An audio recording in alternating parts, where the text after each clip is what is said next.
Bon, bonjour, bonjour. 6 heures du matin. 6 heures du matin. Oui, non, je ne suis pas du tout sado. J'ai juste aujourd'hui un voyage qui est planifié d'abord à Paris, et puis après en Bretagne, puis après je reviens. Je fais un petit tour de clients en ce moment. C'est très très sympathique. Donc le réveil est un peu plus dur, donc le café est de rigueur, forcément. Ce matin, j'avais envie, bien sûr, Julien, très bien, d'aborder avec vous cette thématique des voyages. Parce que, alors j'appelle ça des voyages déjà, ce sont des déplacements professionnels, tu vas te calmer un peu. Et donc ces déplacements professionnels, moi, j'adore les déplacements professionnels.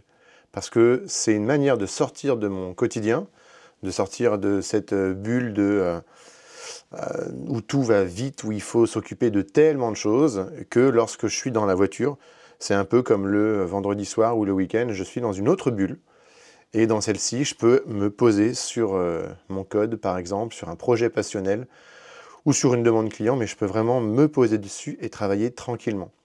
Je suis en train de vous parler simplement de la productivité et de tout ce qui est, voilà, quand on est chef d'entreprise, on nous dit souvent il ne faut pas rester dans la productivité, il faut en sortir. Il faut plutôt faire de la gestion, il faut s'occuper de son entreprise, il faut s'occuper de son équipe, hein, il faut faire de l'administratif, mais il faut arrêter de mettre les mains dans le cambouis, faut laisser ça aux autres. Et j'ai toujours réfuté ça. Et peut-être qu'un jour je vous ferai une vidéo pour vous dire qu'est-ce que j'ai eu tort. Aujourd'hui je vais vous dire qu'est-ce que j'ai eu raison. Pourquoi j'ai eu raison de continuer à produire et ben déjà parce qu'à la base c'est un métier que j'ai fait par passion. Alors pas le métier d'entrepreneur, hein, le code. J'adore créer, j'adore concevoir, c'est dans mon ADN. Et donc, à travers le code, je peux créer et concevoir plein de choses, des interfaces, des algorithmies, résoudre tout un tas de problématiques. Et j'ai l'impression d'avoir ce super pouvoir. Quand du coup j'ai pris mon équipe, ben, j'ai pu former les gens. J'ai pu former les gens à mon niveau, bien sûr, avec mes pratiques, parce que je pratiquais tout simplement. Quand je vais en clientèle, je peux parler à mes clients de ce que c'est, de ce qu'on peut faire, parce que je maîtrise. Et ça, c'est pas un commercial qui essaie de vous vendre un speech qu'il a appris par cœur. J'ai rien contre les commerciaux. Un petit peu quand même. Mais rester dans la productivité, ça me permet eh bien, de vendre de l'actualité et de parler d'actualité. D'ailleurs, mon déplacement et à Paris et en Bretagne, il est typiquement dans ce cadre-là. Je vais présenter un gros produit sur lequel on travaille depuis pas mal de temps déjà, et je vais pouvoir non seulement le présenter techniquement, mais aussi répondre à toutes les questions. Est-ce qu'on pourra dans le futur faire ça? Est-ce que ça c'est possible? Et je sais que je ne vais pas me tromper, parce que je suis dans la productivité. Et pourtant, il y a tellement de chefs d'entreprise qui sortent de cette productivité et qui sont plus dans l'opérationnel. Comment est-ce qu'on trouve de nouveaux clients? Comment est-ce qu'on grandit? Comment est-ce qu'on résout les problèmes du quotidien? Comment est-ce qu'on résout les problèmes humains, problèmes financiers?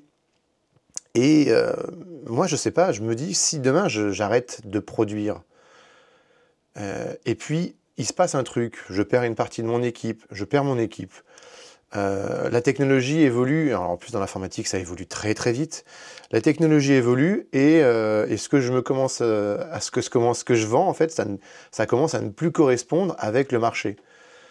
Je me réveille trop tard, je me dis oula finalement il faut que j'y retourne, du coup je me forme, mais c'est trop tard, mes équipes m'ont déjà largement dépassé, moi je ne sais même plus orchestrer mes équipes puisqu'en fait je ne comprends plus ce qu'elles font, où est-ce qu'elles en sont.